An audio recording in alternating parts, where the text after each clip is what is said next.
Dahil sa masamang kinahinatnan ni Rendon Labador, mga sangkay, ang katanungan dito, tuluyan na ba siyang maghihirap? Yan po ang ating pag-uusapan ngayon.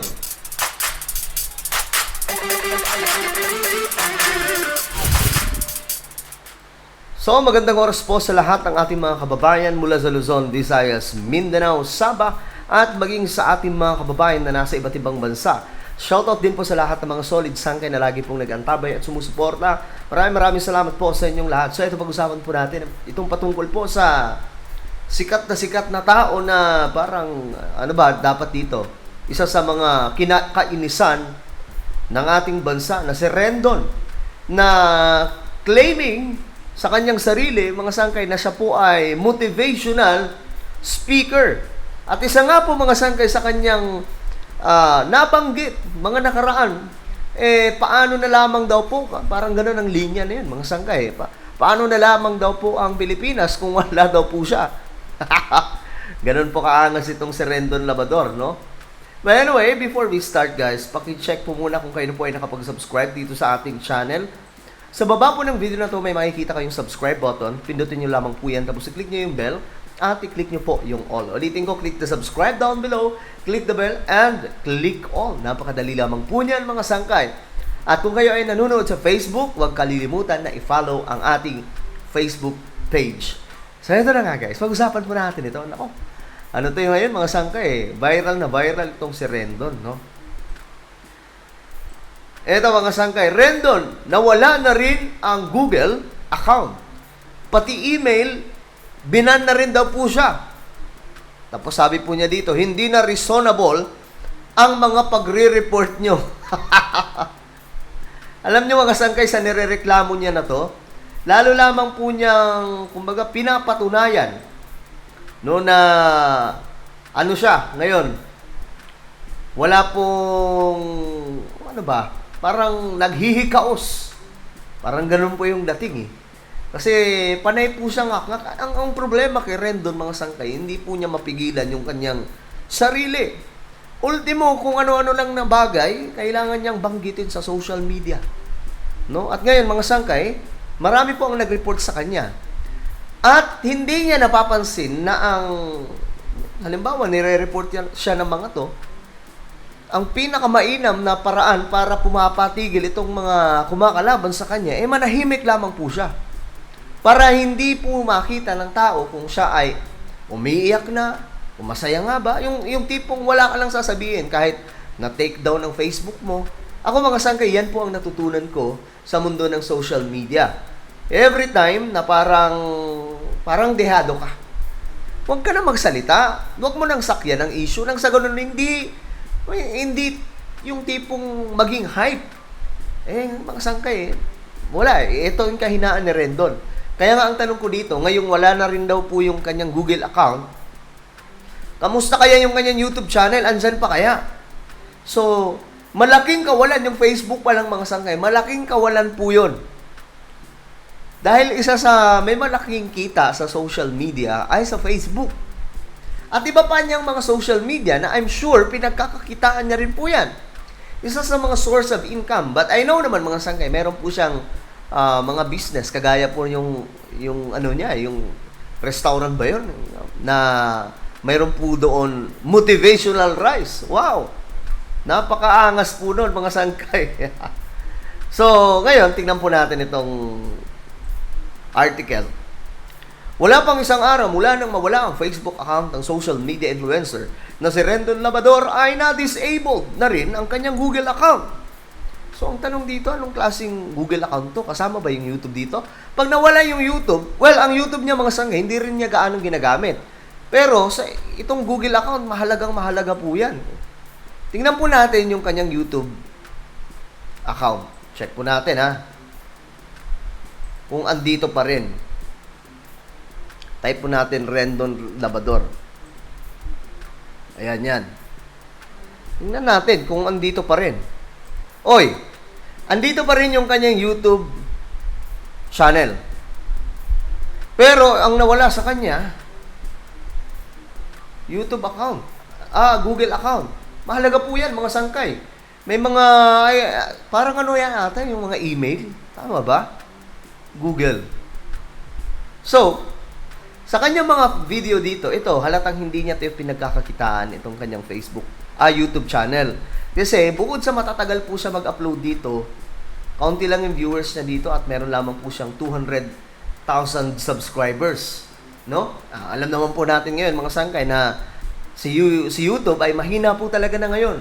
Yung algorithm niya sobrang baba. Sa Facebook po talaga nagkakatalo ngayon, mataas. So, tapos, yun pa yung nawala, mga sangkay. YouTube channel pa. Anong nangyari kay Rendon Labador? Bakit naman ganon? Ngayon, ito.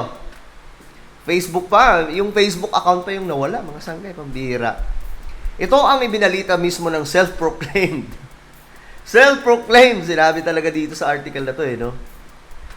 Self-proclaimed motivational speaker sa kanyang Instagram mga story po ng Instagram niya. Update niya noong September 8 ng tanghali. Binura na ako ni Google. Yun ang problema. Binura na. Wala na, mga sangkay. Kahit daw yung email niya, bawal na rin ang Rendon Labador, tanong pa niya. Ayon sa screenshots na natanggap niyang email, nagkaroon ng severe violation. Uy! Sinabing severe, ibig sabihin, malubha po yun. Malubhang violation. Ang kanyang account dahil mayroon daw siyang content na nagpapakita ng batang ayan, mga sangkay, ewan ko nababasa niyo to, na inaabuso at pinagsasamantalahan. Sino kaya? It looks like this account has content that involves ito yun, ayoko nabanggitin mga sangkay, alam niyo naman sa YouTube. Ayan. Ito daw po ay severe violation sa Google policies and might be okay. I don't know, mga sangkay, but in my experience, si Google, alam po, ano yan masyadong mabusisi.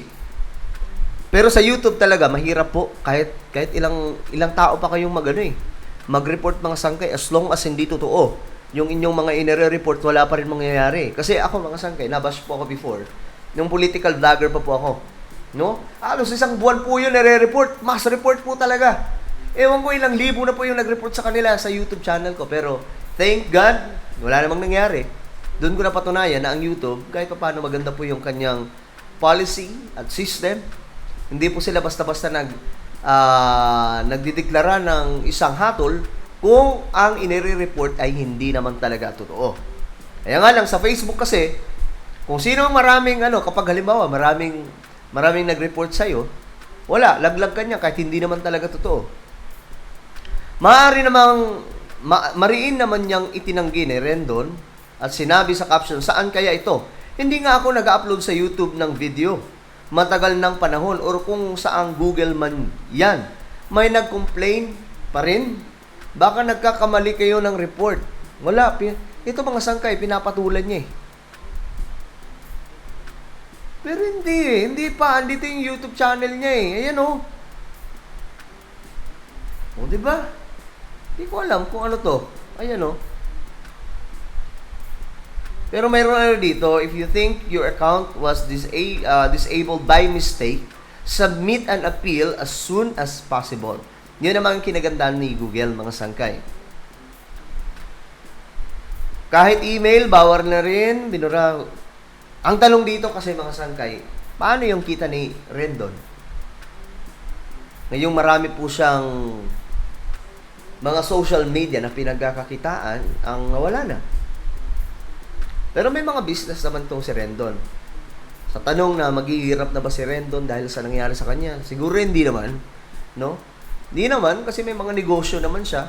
Maliban na lang kung ang mga negosyo na yun bogus din. 'Di ba? Maghihirap talaga siya doon in the future.